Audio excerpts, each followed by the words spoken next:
Corona corona. Srikanth, ನೀವು ಸ್ವಲ್ಪ time sense ಅನ್ನೋದೇ ಕಣ್ರಿ. ಬಾಸ್, ಇದನ್ನ ಲೇಟ್ ಆಗಿ ಬಂದವ್ರಿಗೆ ಬೈಯಕ್ಕೆ ಯೂಸ್ ಮಾಡ್ತಾರೆ ಅನ್ಕೊಂಡಿದ್ದೆ, ಆದ್ರೆ ನಾನು ಬೇಗ ಬಂದೀನಿ ಆದ್ರೂ ಬೈತಾ ಇದ್ದೀರಲ್ಲ ಬಾಸ್. ನಾನು ಅದನ್ನೇ ಕೇಳ್ತಿರೋದು, ಯಾಕೆ ಬೇಗ ಬಂದ್ರಿ ಅಂತ. ಎಂತ ಕಾಲ ಬಂತು, ಆಫೀಸ್ಗೆ ಬೇಗ ಬಂದ್ರು ಬಾಸ್ ಹತ್ರ ಬೈಸ್ಕೋಬೇಕು. ನನಗೇನು ಗೊತ್ತಿತ್ತು ಬೆಳಗ್ಗೆ ನೀವು ಹೀಗೆಲ್ಲ ಅಂಟ್ಕೊಂಡು ನಿಂತಿರ್ತೀರಾ ಅಂತ. ಏನಂದ್ರಿ? ಏನಿಲ್ಲ ಬಾಸ್, CCTV ಫುಟೇಜ್ ಎಲ್ಲಾನು ಮೊಬೈಲಲ್ಲಿ ಬರೋ ಹಾಗೆ ಆ್ಯಪ್ನ ಡೌನ್ಲೋಡ್ ಮಾಡ್ಕೊಂಡು ಹೋಗ್ತೀನಿ. ಒಂದು ವೇಳೆ ಬೇಗ ಬಂದ್ರು ನೀವಿಬ್ರು ಎಲ್ಲಿದ್ದೀರಾ ಅಂತ ಮೊಬೈಲಲ್ಲೇ ಚೆಕ್ ಮಾಡಿಕೊಂಡು ಆಮೇಲೆ ಎಂಟ್ರಿ ಕೊಡ್ತೀನಿ ಅಂದೆ. ಇಷ್ಟೆಲ್ಲ ಗೊಣಗಿಲ್ಲ ಅನ್ಸುತ್ತೆ. ಇಷ್ಟೆಲ್ಲ ಗೊಣಗೋನಿದ್ದೆ ಅಷ್ಟರಲ್ಲಿ ಬಾಸ್ ಏನಂದ್ರಿ ಅಂತ ಕೇಳ್ಬಿಟ್ರಲ್ಲ. ಹೋಗ್ಲಿ ಬಿಡಿ ವೇದಾಂತ್. ಕಾಂತ, ನೆನೆ ಹೇಳಿದಲ್ಲ ನೆನಪಿದೆ ತಾನೆ? ನೆನ್ನೆ ನಾನೇನೂ ನೋಡಿಲ್ಲ, ನಂಗೇನೂ ಗೊತ್ತಿಲ್ಲ. ನೆನ್ನೆದು ಕಂಪ್ಲೀಟ್ ಮೆಮೊರಿ ಡಿಲೀಟ್ ಆಗೋಗಿದೆ. ಹಬ್ಬ, ಈಗ ಸಮಾಧಾನ ಆಯ್ತು. ಅಷ್ಟೊಂದು ರಿಲ್ಯಾಕ್ಸ್ ಆಗ್ಬೇಡ. ನನಗೆ ಕಂಪ್ಲೀಟ್ ಮೆಮೊರಿ ಡಿಲೀಟ್ ಆಗಿದೆ ಅಂದ್ರೆ ಅದ್ರ ಜೊತೆಗೆ ನಾವು ಕೊಟ್ಟಿರೋ ಇನ್ಸ್ಟ್ರಕ್ಷನ್ಸ್ಗಳು ಕೂಡ ಡಿಲೀಟ್ ಆಗಿರುತ್ತೆ. ಅಯ್ಯಯ್ಯೋ ಇಲ್ಲ ಬಾಸ್, ದೇವ್ರಾಣೆ ಇಲ್ಲ. ಮುಂದಾಗೋ ನನ್ನ ಹೆಂಡತಿ ಮಕ್ಕಳ ಮೇಲೆ ಆನೆ. ನಾನು ಯಾರಿಗೂ ಹೇಳಲ್ಲ, ನನಗೇನು ಗೊತ್ತೇ ಇಲ್ಲ. ಹೇಳದೇ ಇದ್ರೆ ಓಕೆ, ಒಂದ್ ವೇಳೆ ಹೇಳಿದ್ರೆ ಅದೇನೋ ಹೇಳಿದ್ರಲ್ಲ, ಮುಂದಾಗೋ ಹೆಂಡತಿ ಮಕ್ಕಳು ಅಂತ, ಅದೆಲ್ಲ ಯಾವತ್ತೂ ಆಗಲ್ಲ.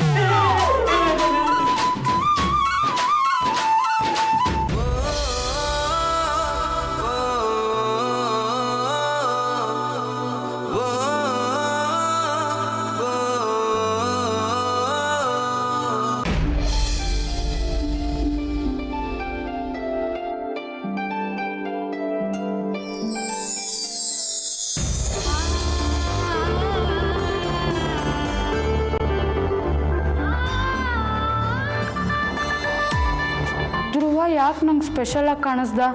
ಅದು ಸ್ಲೋ ಮೋಷನಲ್ಲಿ.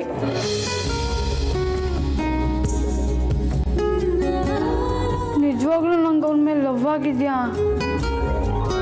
ನಿನಗೆ ಲವ್ ಆಗಲ್ಲ ಅಂತ ಹೇಳ್ತಿದ್ಯಲ್ಲ, I think it's too late. ನಿಜನಾ?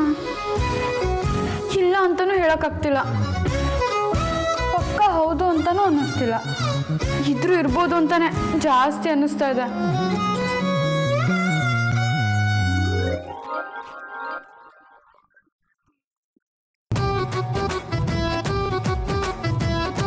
ನಮ್ಮ ಏರಿಯಾ ಜನಕ್ಕೆ ನಮ್ಮ ಮನೆ ಹುಡುಗಿರಿಗೆಲ್ಲ ಲವ್ ಮಾಡೋದೇ ರೋಗ ಅನ್ಕೊಂಡ್ಬಿಡಲ್ವಾ? ಏರಿಯಾ ಜನರ ಕತೆ ಆಮೇಲೆ. ಅಪ್ಪಂಗೂ ಅಮ್ಮಂಗೂ ಲವ್ ಮಾಡೋ ವಿಚಾರ ಗೊತ್ತಾದ್ರೆ ಅವ್ರು ಏನು ಅನ್ಕೊಳ್ಳಲ್ಲ. ಪಾಪ ಇಮ್ಯಾಜಿನ್ ಮಾಡ್ಕೊಳಕ್ಕೂ ಆಗ್ತಿಲ್ಲ ನನ್ನ ಹತ್ರ. ಅಪ್ಪ ಅಮ್ಮನವರೆಗೂ ಹೋಗೋದು ಆಮೇಲೆ. ಮೊದಲು ನಾನು ಧ್ರುವಂಗ್ ಲವ್ ಮಾಡ್ತಿದ್ದೀನಿ ಅಂತ ಅವನಿಗೆ ಗೊತ್ತಾದ್ರೆ ಅವನು ಹೇಗೆ ರಿಯಾಕ್ಟ್ ಮಾಡ್ಬೋದು?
ಕಾಂತನಿಗೆ ಡೈರೆಕ್ಟಾಗಿ ಅಮೂಲ್ಯನ ಒಳ ಕಳಿಸು ಅಂತ ಹೇಳಿದ್ರೆ ಅವ್ನು ನಾವಿನ್ನೇನೋ ಮಾಡ್ತೀವಿ ಅಂತ ತಪ್ಪು ತಿಳ್ಕೊಂಡ್ರೆ ಕಷ್ಟ.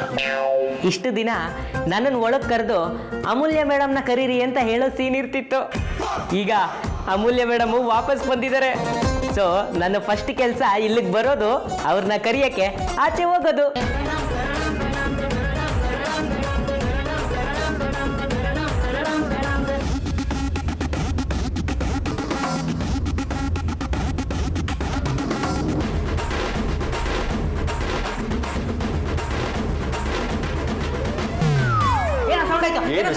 ಏನ್ ಸೌಂಡು?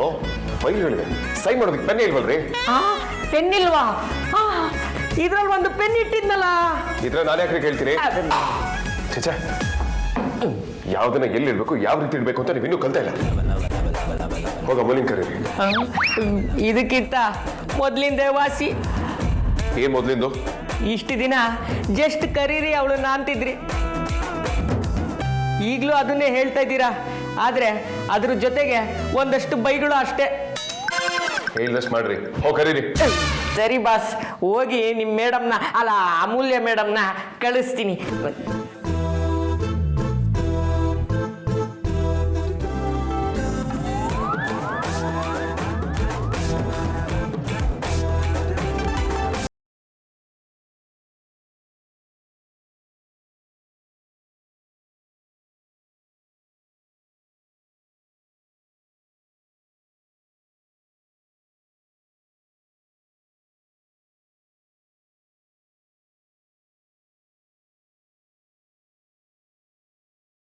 ಬೇಕು ಅಂತಾನೆ ಬರಕ್ಕೆ ಹೇಳಿತಾ? ಯಾಕೆ ಕರೆಸ್ಬಾರ್ದ?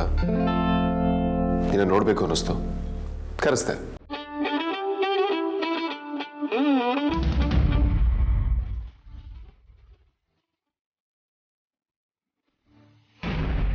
ಫೀಮೇಲ್ ಎಂಪ್ಲಾಯ್ ಜೊತೆ ಹೀಗೆಲ್ಲ ನಡ್ಕೊಳ್ತಿದ್ದೀರಲ್ಲ ಬಾಸ್, ನೀವು ಹಿಂಗೆ ಅಂತ ನಾನು ಅನ್ಕೊಂಡೇ ಇರಲಿಲ್ಲ. ನೀವು ಬಾಸು ಅಂದ ತಕ್ಷಣ ಏನು ಬೇಕಿದ್ರೂ ಮಾಡ್ಬೋದು ಅನ್ಕೋಬೇಡಿ. ನಿಮ್ಮಂಥವ್ರಿಂದ ಲೇಡೀಸ್ ಹೆದರ್ಕೊಂಡು ಕೆಲಸ ಮಾಡೋ ಥರ ಆಗೋಗಿದೆ. ಅಮೂಲ್ಯ, ಏನು ಹೇಳ್ತಿದ್ಯಾ? ನೀನು ಅದೆಲ್ಲ ಲಾಗಿನ್ ಆಗೋದಕ್ಕೂ ಮುಂಚೆ. ಲಾಗಿನ್ ಆದಮೇಲೆ ಪ್ರೊಫೆಷ್ನಲ್ ರಿಲೇಷನ್ಶಿಪ್ ಅಷ್ಟೇ. ಡಿಸ್ಟೆನ್ಸ್ ಮೇಂಟೈನ್ ಮಾಡಿ.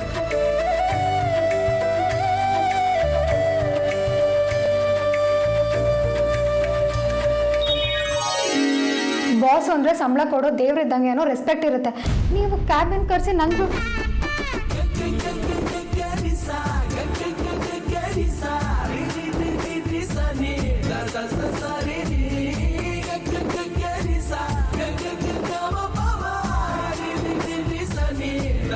ಏನು ಮಾಡ್ತಿದ್ದೀರಾ? ನನಗೆ ರೊಮ್ಯಾಂಟಿಕ್ ಆಗಿರೋದಕ್ಕೆ ಆಗಲ್ಲ ಅಂತ ನೀನು ಅಂದ್ಕೊಂಡಿದ್ಯಲ್ಲ, ಅದನ್ನು ಬ್ರೇಕ್ ಮಾಡ್ತಿದ್ದೀನಿ.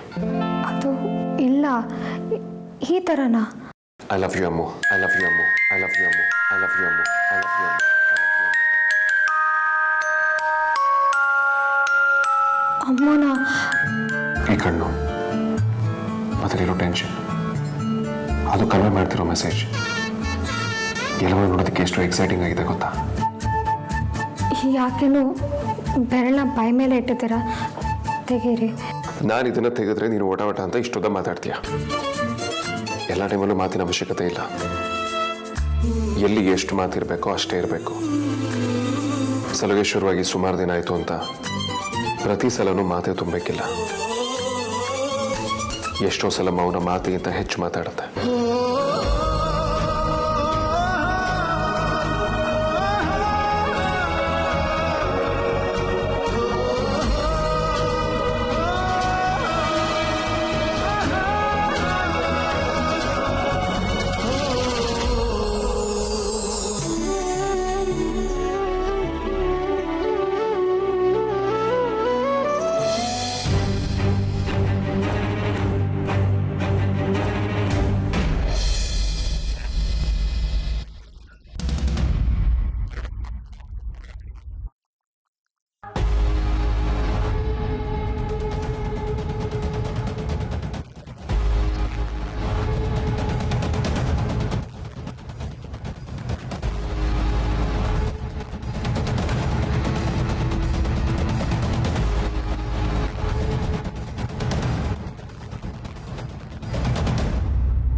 ನನಗೆ ಇದೆಲ್ಲ ಹೊಸ್ತು.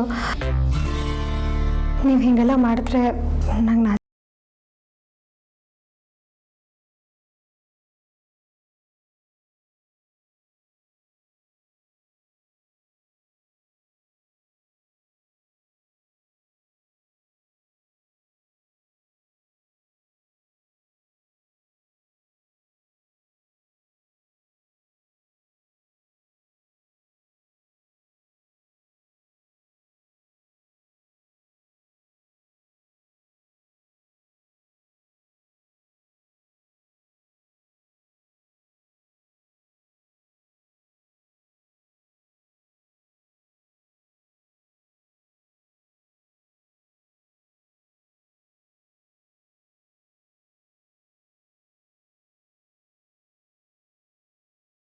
ಕೇಳ್ಬೋದಾ? ನೀವೇನು ಇಲ್ಲಿ ಟೋಲ್ಗೇಟಾ? ವೇದಾಂತ್ ಕ್ಯಾಬಿನ್ ಹೊಟ್ಟಿದ್ದೀನಿ, ಇಲ್ಲಿಂದ ಏನು ಚೇನಾಗಿ ಹೋಗಕ್ಕಾಗುತ್ತಾ? ಹಾಗಾದ್ರೆ ನನ್ನ ಬರೀ ಟೋಲ್ ಗೇಟ್ ಅಲ್ಲ, ಬಾರ್ಡರ್ ಗೇಟ್ ಅಂತ ಬೇಕಾದ್ರೂ ಅಂದ್ಕೊಳ್ಳಿ, ಪರವಾಗಿಲ್ಲ. ಯಾಕ್ರಿ ಬುಳ್ಳ, ಆಗಾಗ ಕನೆಕ್ಷನ್ ವೀಕ್ ಆದವ್ರ ಥರ ವಿಚಿತ್ರ ಆಗಾಡ್ತಿದ್ದೀರಾ? ಆದ್ಯ ಆರ್ಗ್ಯಾನಿಕ್ಸ್ದು ಹೊಸ ಪ್ರಾಡಕ್ಟ್ಗಳ ಬಗ್ಗೆ ವೇದಾಂತ್ ಹತ್ರ ಡಿಸ್ಕಸ್ ಮಾಡಬೇಕು, ಅದಕ್ಕೆ ಹೋಗ್ತಾ ಇದ್ದೀನಿ. ದಾರಿ ಬಿಡ್ರಿ.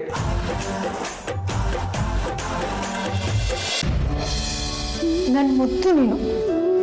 Thank God. ಇದ್ಯಾಕೆ? ಯಾಕಂದ್ರೆ ಇದೇ ಮೊದಲನೇ ಸಲ ನಿನ್ನ ಬಾಯಿಂದ ಈ ರೀತಿಯಾದ ಮಾತುಗಳು ಬರ್ತಿರೋದು.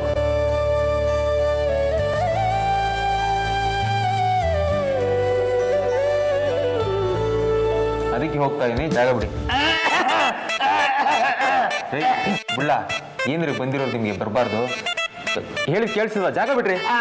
ಅದು ಬಾಕ್ಸು ಆಕ್ಚುಲಿ ಸಿಕ್ಕಾಪಟ್ಟೆ ಬಿಸಿ ಇದ್ದಾರೆ, ಅದ್ರ ಜೊತೆಗೆ ಸ್ವಲ್ಪ ಗರಂ ಆಗಿ ಬೇರೆ ಇದ್ದಾರೆ. ಅದೇನೇ ಡೀಟೇಲ್ಸ್ ಇದ್ರು ನಂಗೆ ಕೊಡಿ, ನಾನು ಕನ್ವೇ ಮಾಡ್ತೀನಿ. ನಾನು ಇಲ್ಲಿ ಯಾವುದೋ ಫೈಲ್ಗೆ ಸೈನ್ ಹಾಕ್ಸಕ್ ಬಂದಿಲ್ಲ. ಅಲ್ಲ, ನಾನು ನನ್ನ ಭಾವನ ಕ್ಯಾಬಿನ್ ಹೋಗೋಕ್ಕೆ ನಿನ್ನ ಪರ್ಮಿಷನ್ ಕೇಳಬೇಕಾ? ನಿಮಗೆ ಪರ್ಮಿಷನ್ ಕೊಡೋಕ್ಕೆ ನಾನು ಯಾರು ಸರ್? ಆದರೆ ಒಳಗಡೆ ಹೋಗೋದು ಬೇಡ ಸಾರ್ಥಕ್ ಸರ್, ನನ್ನ ಮಾತು ಕೇಳಿ. ಒಳಗಡೆ ವಾತಾವರಣ ಸರಿ ಇಲ್ಲ. ವೇದಾಂತ್ ಎಷ್ಟೇ ಟೆನ್ಷನ್ ಕೋಪದಲ್ಲಿದ್ರು ಅದನ್ನ ಅವ್ರು ನನ್ನ ಮೇಲೆ ತೋರಿಸಲ್ಲ. ಸುಮ್ಮನೆ ನನ್ನ ತಲೆ ತಿನ್ಬಿಡಿ. ಇದು ಕೋಪಕ್ಕಿಂತ ಹೀಟು ಸರ್, ಕಣ್ಣೋಗ್ಬಿಡುತ್ತೆ. ನನ್ನ ಮಾತು ಕೇಳಿ, ಪಾಪ ಸುತ್ಕೊಳ್ಳುತ್ತೆ. ಸೀನು ತುಂಬಾ ಕ್ರಿಟಿಕಲ್ ಆಗಿದೆ, ಅರ್ಥ ಮಾಡ್ಕೊಳ್ಳಿ ಸರ್. ದಿನೇ ದಿನೇ ನಿಮ್ದು ಜಾಸ್ತಿ ಆಗ್ತಿದೆ ಬುಳ್ಳ. ಮೊದಲು ವೇದಾಂತ್ ಹತ್ರ ಹೇಳಿ ನೀವು 1 ವರ್ಷದ ಸ್ಯಾಲರಿ ಬಗ್ಗೆ ಮಾತಾಡಿ. ಬಂದ್ರಿ ಈ ಕಡೆ.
ದೇವ್ರೆ, ನಾನಿಲ್ಲಿ ತನಕ ಇವ್ರನ್ನ ಬೇರೆ ಮಾಡೋಕ್ಕೆ ಅಂತ ಪಟ್ಟ ಕಷ್ಟ ಎಲ್ಲ ಈಗ ಫಲಿಸ್ತಾ ಇದೆ. ಇದು ಮೊದಲನೇ ಹಂತ ಅನ್ನಿಸ್ತಾ ಇದೆ. ಕೊನೆಗೂ ನನಗೆ ಬೇಕಿರೋದೇ ಆಗ್ತಾ ಇದೆ.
ಗ್ರಾಸ್ ಎಕ್ಸ್ಪೆಂಡಿಚರ್ ಹಾಂ sir. And income okay boss. of our company Vedant Ventures for the financial year 2019 and 2020. Yeah, continue. ಹಾಂ ಬಾಸ್.